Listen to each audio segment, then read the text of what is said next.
In this video, I'm going to talk to you about how I fly the GR-75. This is the captain. Brace for impact. So as per usual, there's two variants. The first is the GR-75 Medium Transport. Has 3 hull, 1 command, 2 squadron, 2 engineering. Has 1 shield all round. No guns except for a black flak dice. Can go speed 3. Has a scatter and an evade. And then it can take an officer, a title, a fleet support, and an offensive retrofit. So the second variant is the GR-75 Combat Retrofits. It's exactly the same, except it gets a blue dice out both the front and the rear arc, and its flak dice changes to a blue. It costs 24 points compared to the Medium Transport's 18. So the GR-75 comes with 2 titles. Both of them are really good. So the first one, the cheaper one of the 2, is Quantum Storm. So when you use a navigate command or token after you execute a maneuver, you can exhaust the card to execute a speed 1 maneuver that has no yaw, so it just has to be perfectly straight. Bright Hope, on the other hand, costs 2 points, and while defending against an attack that does not target your rear hull zone, before you suffer damage, you reduce the total damage by 1. Both of these cards are incredibly amazing, especially for how cheap they are. But Bright Hope is almost mandatory on at least one of your transports. So because of the flexibility of transports in terms of what you can use them for, a lot of the upgrades are really, like the upgrade slots are really open in terms of what you can put on them. But probably one of the most common builds you will see is a medium transport with Bright Hope and Tor and Far. And it's just basically there to provide a big old reroll bubble. It's really good for squadrons, obviously. Also good for ships, good for ship flak. It's just really good. If you're thinking about taking a flotilla, really consider a Bright Hope, Tor and Far flotilla. So as mentioned, because of the flexible utility of the flotilla, a lot of their slots are really open.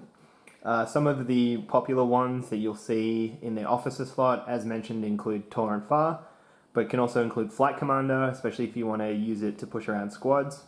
Leia Organa, Ahsoka, and Hondo all sort of fall into the same category, and that's they support other ships, but often you wouldn't really want to put them on a big expensive ship because the officer slot is so competitive.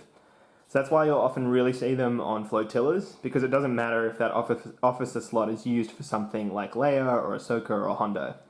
And they give you a lot of utility for their points. So in terms of the offensive upgrade slot, normally a lot of people will leave it bare, and that's normally how I fly it. But if you are going to fill it out, Expanded Hangar Bay or Boosted Comms are 2 really good choices. Expanded Hangar Bay obviously pairs really well with Flight Commander and makes them squadron value 3, and it means that they can activate after they've moved. So you can have your squadrons a little bit further out than your flotilla, move, activate after you move, and it just pairs really nicely. Boosted Comms kind of does the same thing, but from a different direction. Boosted Comms is just, you can activate friendly squadrons at long range, and this really helps your squads, because obviously now they don't have to be within medium to close range of your flotilla. Instead, you can have them a lot further out. So lastly, with the fleet support upgrades, pretty much all of them see a lot of use. The only one that doesn't really get used at all these days, I'd say, is Slicer Tools. That's just because it can be a little bit hard to get to go off, but also there's a bunch of counters. Leia Organa, Thrawn now. There's just, the counter play is a little bit not worth the cost, so that's why you don't often see it. But if it does go off, it's really good, especially against squadron carrier builds.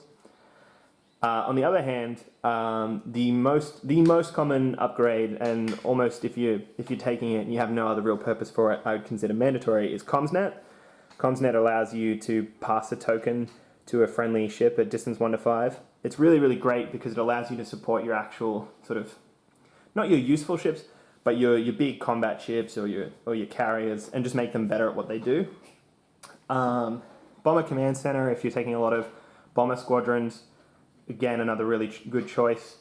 You'll generally see it more these days in Rebel builds, just because bombers are really popular still in Rebel builds, whereas for Imperials, normally you're running a Sloan Ball these days. And taken a little bit less frequently, but now I'm kind of converted to the utility, is both Jamming Field and Repair Crews. So Jamming Field is while a squadron at distance 1 to 2 is attacking or defending, the attack is treated as obstructed. which can be really, really good if you kind of have like a medium-sized squad ball or a squadron ball that's just not super good at killing other squadrons. Especially, again, if you have like intel, this can be really good as it keeps your squadrons rolling for a lot longer. And repair crews, on the other hand, is when you do an engineering command or token, instead of spending the points, you can discard 1 damage card from a friendly ship at distance 1 to 2. And this includes itself for 4 points. So this can be really, really good for keeping big ships alive, or if you're using your flotilla as a blocker, for basically just self-repairing that damage off.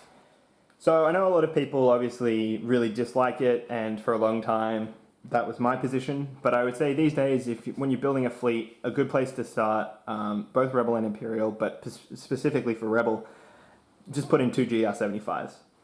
You will find utility for them, even if you're not running squads, they're still great. Just put some comms net on them, and just to help give you a bit of a higher activation number. They're really, really good support ships. So when you're starting to build a fleet, just even if they're 2 medium transports with comms net, take the 40-point tax. It'll be really, really worth it. So flotillas, and especially GR-75s, kind of have 2 distinct roles. On the one hand, you can use them as squadron pushers, and sort of take a suite of upgrades for that. It could be you run them naked and you run with relay, or it could be you use boosted comms or flight commander and expanded hangar bays. And on the other hand, you use them as support ships.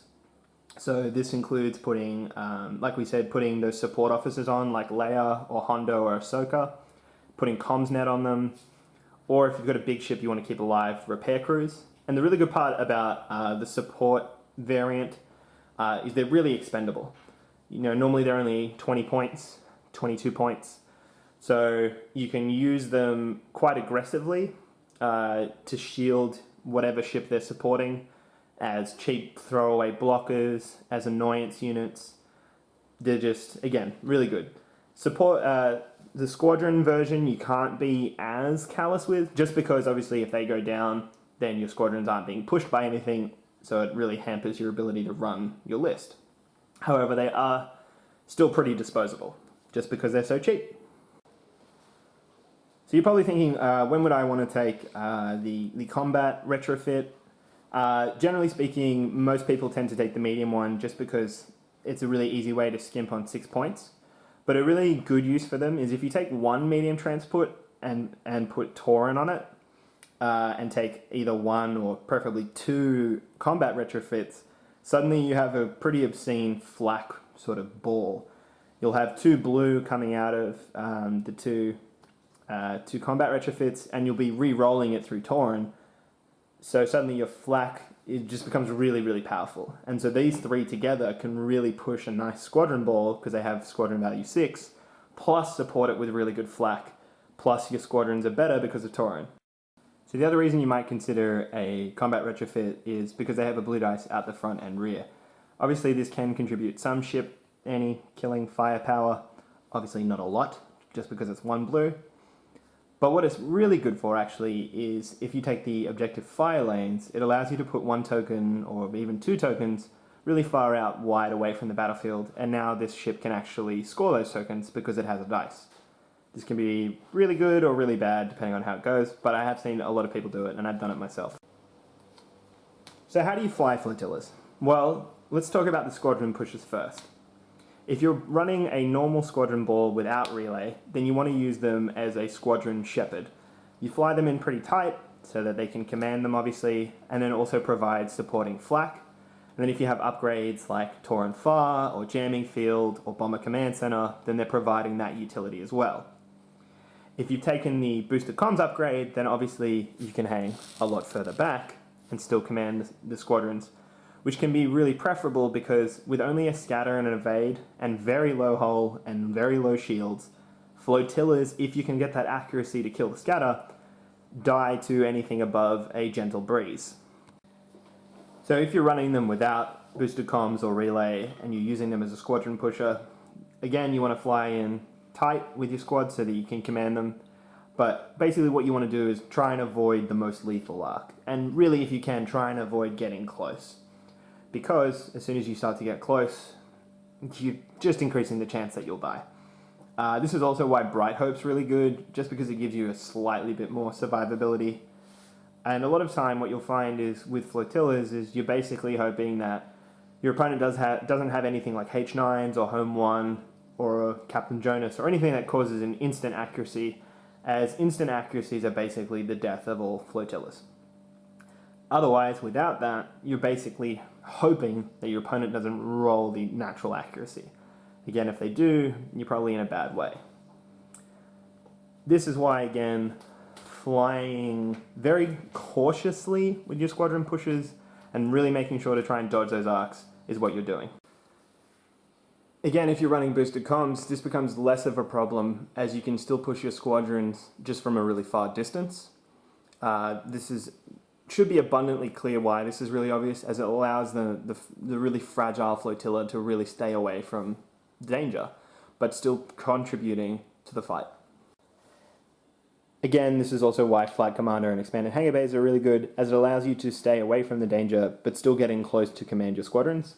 So in this instance, you would move in, use your Flight Commander, use your Expanded Hangar Bays, send in the squads, and still stay well out of danger from the Gladiator. So with the support ship variant, it's kind of similar to the squadron herding variant in one sense. Basically, with the support ship variant, you should think of whatever combat ship that you're supporting as kind of like the squadrons. You want to stay in close to that ship that you want to support so that you can provide your support to it. Really simple.